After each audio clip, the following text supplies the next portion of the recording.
I think this platform is, as you have all seen, a very important one. And we want to thank Juliet and her team for giving the women in sports this opportunity to even come and interact with each other and see how best we can help each other grow in the industry.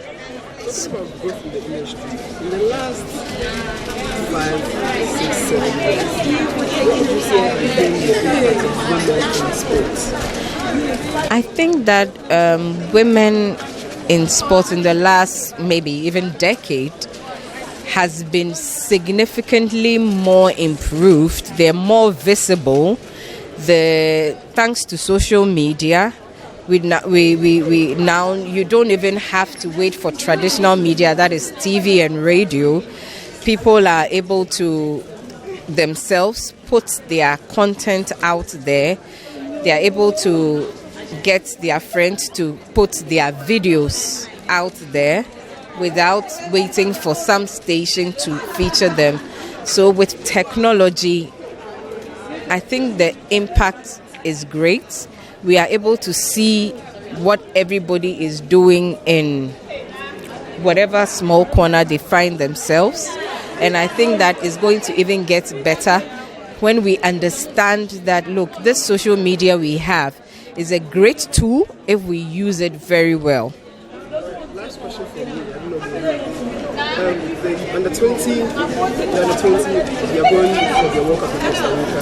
Yes. Left for fun. Training. What's the make of the prospect, and do you think they can go far and even possibly win the trophy? But you know me, whenever it comes to women's football, I have always said that it is always our women who bring the hardware, and it is always the women who are sidelined when it comes to funds for their activities.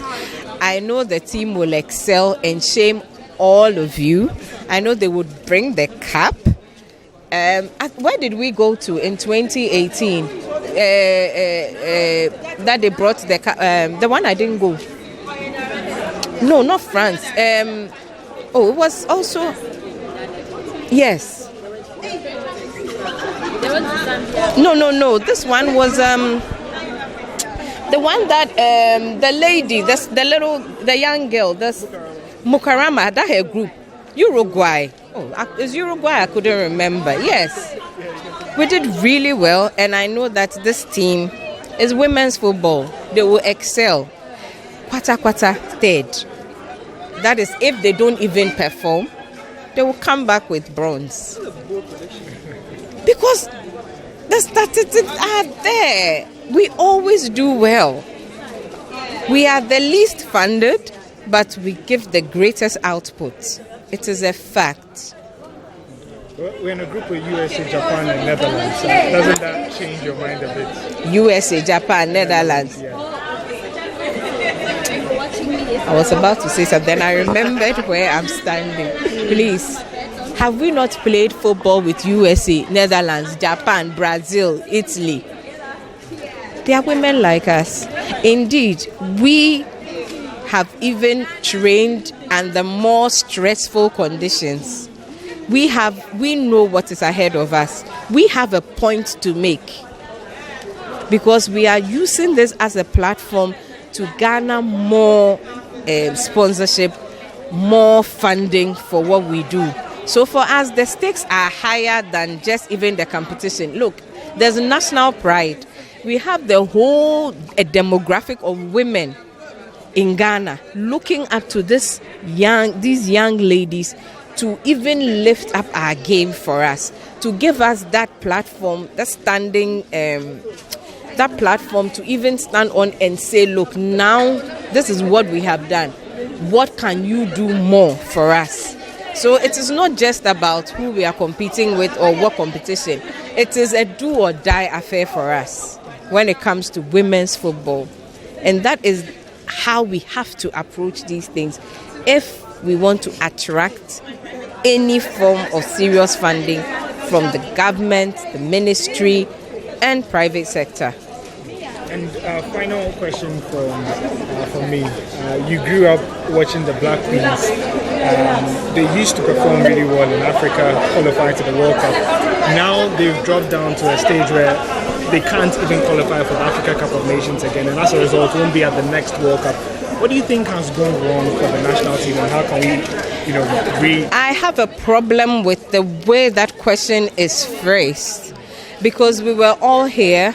You would realize that even in terms of, should I say, administrative changes, the format of the competition itself has changed. We should have been at the World Cup, but for the CAF changing even the rules. So some of the things, it's above our pay grade. The challenges are not just in terms of performance. There are other external things that also come when it comes to funding camping. The usual refrain, there is no funding for that. So you cannot even camp the girls beyond a certain period because there's no budgetary allocation for that kind of activity. Look at the Moroccan team. They have been in camp for, I think, 2 years, non-stop. And other North African, they go into camp for 2 years. Can we afford to camp a female national team for 2 years? Even Black Stars, can we camp them for 2 years in this country?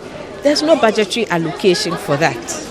So it is not so. The girls are doing their best under very, very difficult conditions.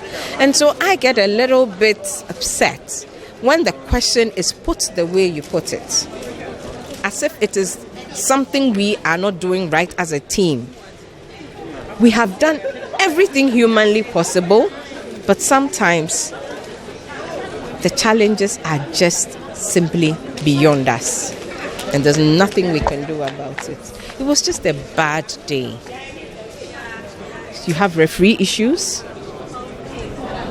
funding issues, CAF issues, GFA, and sports ministry issues, and yet we still constantly, always put out our best.